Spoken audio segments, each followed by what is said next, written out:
নমস্কার বন্ধুরা, শুভ সকাল। শুভ সকালে চলে এলাম আমার একটি নতুন ভিডিও নিয়ে। তো তোমরা সাথে থেকো, সঙ্গে থেকো। সকালে গোপালকে দিয়ে শুরু করলাম আজ আমার নতুন ভিডিও। তো বন্ধুরা, সকালবেলা গোপাল জাগিয়ে নিয়ে জামা কাপড় ছেড়ে চলে এলাম বিছানা ঝাড়পোছ করে। এবারে যাব বাইরে, ওয়েদার দেখো কেমন কুয়াশা মেঘ মেঘ হয়ে আছে, তারই মধ্যে হালকা পাতলা রোদও আছে। দিয়ে জানলার কাচগুলো খুলে নিয়ে এবারে মেয়েকে দেবো একটু গরম জল করে, কারণ প্রচণ্ড ঠান্ডা পড়েছে বন্ধুরা। তার মধ্যে আবার বৃষ্টি হচ্ছে, কখনো মেঘ হচ্ছে, মানে ওয়েদারের কোনো ঠিক নেই। দুদিন আগে বৃষ্টি হয়ে গেছে দেখে না, খুব ঠান্ডা। দিয়ে মেয়েকে ডাকলাম, বাবা ব্রাশ করে নি, ব্রাশ করে নিয়ে মুখটা ধুয়ে নি। আমার মেয়ে বলছে, ও মা আমায় একটু ব্রাশ করিয়ে দাও। যতক্ষণে ও একটু বায়না করছে, আমার বাইরে ছিল বাসন, গতকালের বাসন, সে বাসনগুলো আমি মেজে চলে এলাম।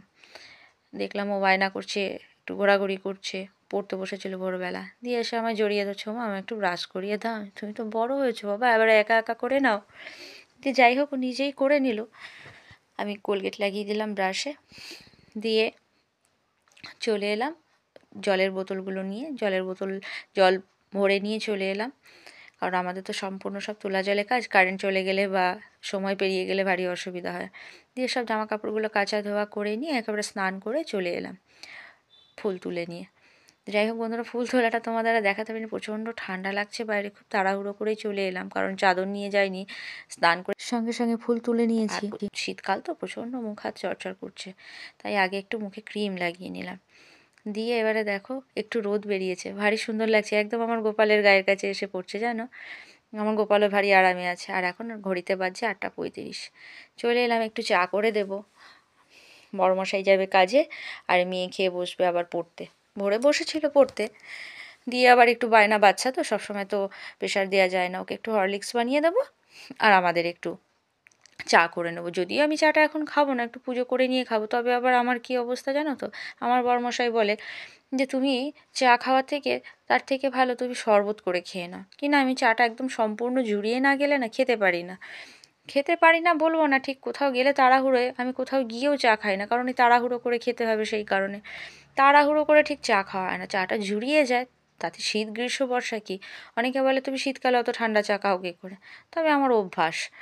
দিয়ে মেয়েকে ডেকে নিলাম, আয় বাবু খেয়ে নিবি, আয়, দিয়ে পড়তে বসবি, বেশি দেরি করিস না, হরলিক্সটা খেয়ে নে।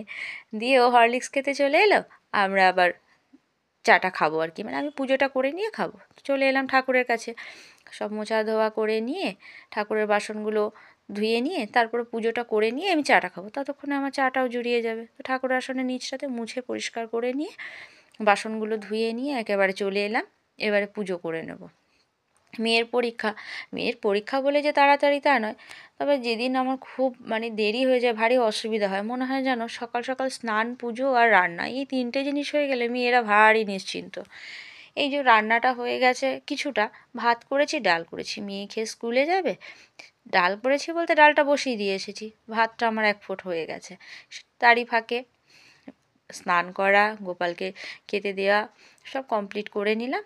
এবারে যাব আবার রান্নাবান্নায়, চা খেয়ে নিয়ে। যাই হোক, আমার পুজোটা হয়ে গেল বন্ধুরা। দিয়ে এবারে যাই গিয়ে দেখি কি করা যায়। তুলসীতলাতেও একটু দেখিয়ে নিলাম, ধূপ ধূপ দেখিয়ে নিয়ে একেবারে পুজো কমপ্লিট করে চলে এলাম আবার সেই রান্নাঘরে। মেয়ের জন্য ডাল বসিয়ে দিয়েছিলাম, ভাতটা তো আগেই হয়ে গেছিলো, একেবারে চায়ের বাটি করেই বসিয়ে দিয়েছিলাম।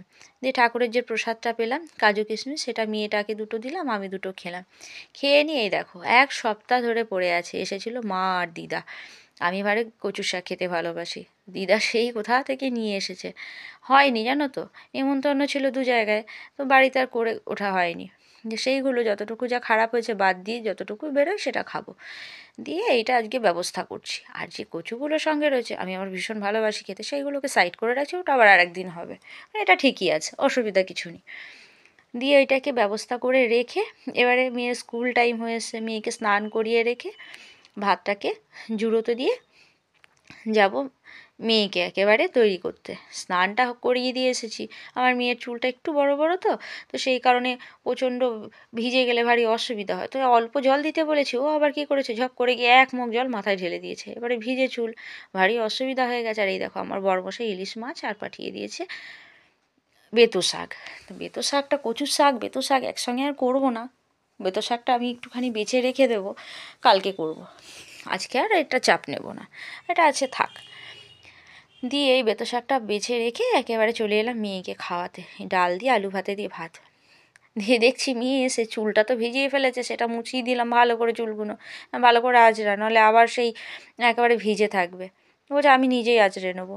যাই হোক আঁচড়ে নিল। এবারে ভাত খাইয়ে দিচ্ছি, ভাত খেয়ে নিয়ে কিছুতে খেতে চায় না জানো তো, সেই জোর জবরদস্তি কোনো রকম খাওয়াতে হয়। দিয়ে খেয়ে দিয়ে এবারে আমার দেওর যা বাইরে দাঁড়িয়ে আছে, জায়ের মেয়ে আর আমার মেয়ে একসঙ্গে স্কুলে যাবে, ওরা আবার টাটা করে দিল। দিয়ে ওদের একেবারে স্কুলে পাঠিয়ে দিয়ে এসে তারপরে নিজেও দুটো টিফিন করে নেব। যাই হোক ওদের রেডি করে দিলাম, ওরা একেবারে বাড়ি থেকে বেরিয়ে ও টাটা দিতে দিতে বেরোচ্ছে। ওদের বার করে ঠাকুর প্রণাম করে একেবারে দিয়ে চলে এলাম ঘরে। ঘরে এসে একটু টিফিন ফিফিন করে নিই, আর ঘর দুয়ার ঝাড় ঠাড় দিয়ে পরিষ্কার পরিচ্ছন্ন করে মেয়েকে খাইয়ে পাঠিয়েছিলাম, সম্পূর্ণ ভাতটা খেতে পারেনি, সেই ভাতটা আবার আমাকে খেয়ে নিতে হলো। দিয়ে ঘর দুয়ারটা ঝাড় দিয়ে বাইরে জামা কাপড় যে কটা শুকিয়েছিল সেইগুলো এনে পাট করে পরিষ্কার পরিচ্ছন্ন করে নিয়ে একেবারে ঘর দুয়ারটা তো ঝাড় দিয়েই দিয়েছি। আর নিচে না বন্ধুরা আমি একটা হালকা করে কার্পেটের মতন পেরে দিই, মানে কম্বল টাইপের। মেয়েটা স্কুল থেকে ফিরবে, তখন তো পরীক্ষা চলছে, তাড়াতাড়ি হয়ে যায়, 1.5 ঘন্টার ভিতর বাড়ি ফিরবে। তো এইটা পেরে দিলে না, ভারী মেঝেটা ঠান্ডা তো, অতটা পাড়ালে পরে খুব একটা অসুবিধা হয় না, ঠান্ডাটা পায়ে লাগে না। তাই আমি এটা পেরে রেখে দিই। কলপাড়েতেই এতগুলো বাসন জমেছে দুপুরে রান্না করা, সেই বাসনগুলো মেজে একেবারে পরিষ্কার করে নিয়ে এসে, মেয়ে আসার আগে আমাকে এগুলো কমপ্লিট করতে হবে ঝটাপট করে। দিয়ে আবার ওকে খাইয়ে টিউশন পাঠাতে হবে। দিয়ে বাসনগুলো যেই মাজা হয়ে গেল, বেসিন ফেসিন পরিষ্কার করে একেবারে রান্নাঘরটা পরিষ্কার করে নিলাম, পরিষ্কার পরিচ্ছন্ন করে নিই। এবার আমি সকালে স্নান করেছি, তখন আর মাথাটা ঘষতে পারিনি। দিয়ে এবারে যাবো মাথাটা ঘষে আসবো, কারণ সকালবেলাতে প্রচণ্ড ঠান্ডা থাকে তো ভারী অসুবিধা হয়। দিয়ে একেবারে মাথাটা ঘষে স্নান করে আস্তে আস্তে মেয়েও বাড়ি ফিরে গেল। মেয়ে বাড়ি ফিরে দেখছি একেবারে মুখ হাত ধুয়ে নিয়েছে, বললো মা আজ আমি নিজেই মুখ হাত ধুয়ে নিয়েছি। খুব ঠান্ডা, প্রচণ্ড ঠান্ডা লাগছিল। নিজেও একটু মুখে ক্রিম লাগিয়ে নিলাম, মেয়েটাকে একটু ক্রিম লাগিয়ে নিলাম। দিয়ে ওকে দুপুরের ভাতটা খাইয়ে দেবো। দিয়ে বলছে না মা আমি এখন গোপাল ভাইকে খেতে দেবো, আমিই দিই দুপুরবেলাতে, ওর আজকে ভারী ইচ্ছা করছে। না মা আমি দেবো আমি দেবো করে খুব হাসছে, তোমার ঠান্ডা লাগছে তোমায় দিতে হবে না, তুমি তো আজকে 3 বার স্নান করেছো। আর কি বন্ধুরা জানো তো, সকালবেলাতে মনে করো রান্না বান্নার পরে তারপরে আবার একটু ফ্রেশ না হলে ভারী খারাপ লাগে, তো আমি আর একবার করে স্নান করে নিই। দিয়ে দেখো এই যে মেয়ে দিতে চলে এলো গোপালকে দুপুরের খাবার। তখন ঘড়িতে 1:30 বাজে, একটু দেরি হয়ে গেছিলো, শীতকাল তো ঠিক সময়ের সঙ্গে পেরে ওঠা যায় না। দিয়ে এবারে আমরা গোপালকে খেতে দিই, আমরা সবাই খাওয়া দাওয়া করে নিয়ে এই যে মেয়ে রেডি হচ্ছে, খাওয়া দাওয়া হয়ে গেছে মেয়েরও।